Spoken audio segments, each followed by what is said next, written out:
And I want you to know, I promise to be a president for all Americans. You can always trust me. Vice President Kamala Harris closes out the Democratic National Convention, accepting her party's nomination for president. And one of the largest diamonds ever found was just unearthed. The Morning Rundown starts now. From the Straight Arrow News Studio, bringing the stories that matter to you from across the United States and around the world. This is the Morning Rundown. Today is Friday, August 23rd. Thank you for joining us. I'm Kara Rucker. Vice President Kamala Harris has officially accepted her party's nomination for president.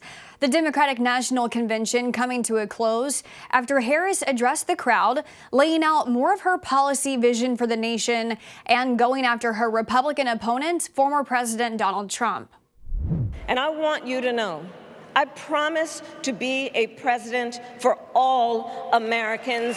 You can always trust me to put country above party and self.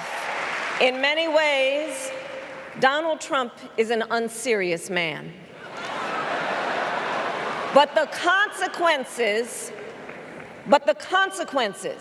of putting Donald Trump back in the White House are extremely serious. During her speech, Harris vowed to create what she called an opportunity economy. Harris reiterated her stance that Israel has a right to defend itself, but pressed for a ceasefire deal and pledged to reform the U.S. immigration system. When her attention turned to the former president, she blamed him for Republicans voting against a bipartisan border bill, said Trump sent a mob to the Capitol on January 6th, and highlighted his now criminal record. Trump reacted to Harris's speech in a phone interview with Fox News following the close of the convention. Well, the biggest reaction is, why didn't she do the things that she's complaining about? She could have done it 3.5 years ago. She could do it tonight by leaving the auditorium and going to Washington, D.C. and closing the border. She doesn't need a bill. I didn't have a bill. I closed the border. Then she could still do them. She's got 4.5, 5 months left. Now the stage is officially set. The Democratic and Republican parties have spoken, setting the nation up for a Harris-Trump showdown. And as for Robert F. Kennedy Jr., the third-party candidate in the race, all eyes will be on his campaign today, as he is holding a press conference this afternoon. The speculation right now is Kennedy will be dropping out of the presidential race and potentially endorsing Trump.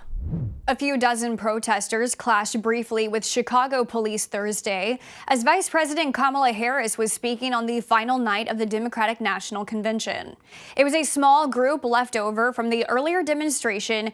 They had planned to march toward the convention center, but were blocked by rows of police in riot gear. It also came as delegates from the uncommitted movement ended their roughly 24-hour sit-in. They were calling for the Democratic National Convention to include a pro-Palestinian speaker. The group of about 40 unconfirmed delegates and supporters spent Wednesday night outside the United Center on the sidewalk and remained there until after 8 last night before finally going back inside to the convention. The United States Supreme Court agreed to temporarily reinstate a portion of a 2022 Arizona law that requires proof of citizenship when people register to vote. In a 5-4 ruling, the High Court gave a partial victory to Republicans who have been trying to enforce proof of citizenship as a requirement to cast a vote in November. While the justices ruled the state can enforce the requirement of proof of citizenship to vote using the state's registration form, the court turned down other requests that would bar voters who registered using a federal form or by mail unless they showed proof of citizenship. It's only a temporary ruling while litigation continues, so it's unclear as of now if come November, voters in the state will have to show documentation they're a legal resident in order to cast a ballot.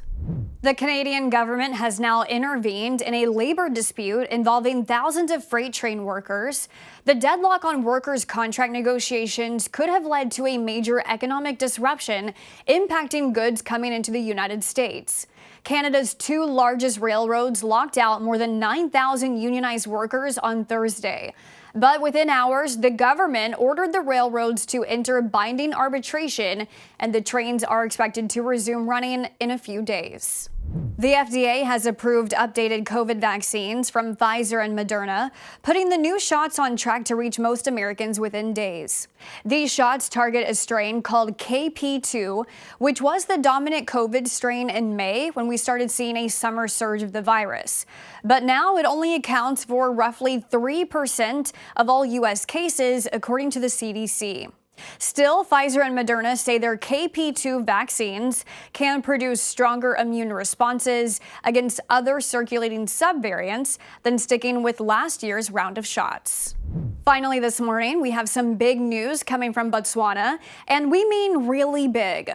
The second biggest diamond ever found was just unearthed, according to the Canadian mining company that discovered the gem in one of its mines in the South African country.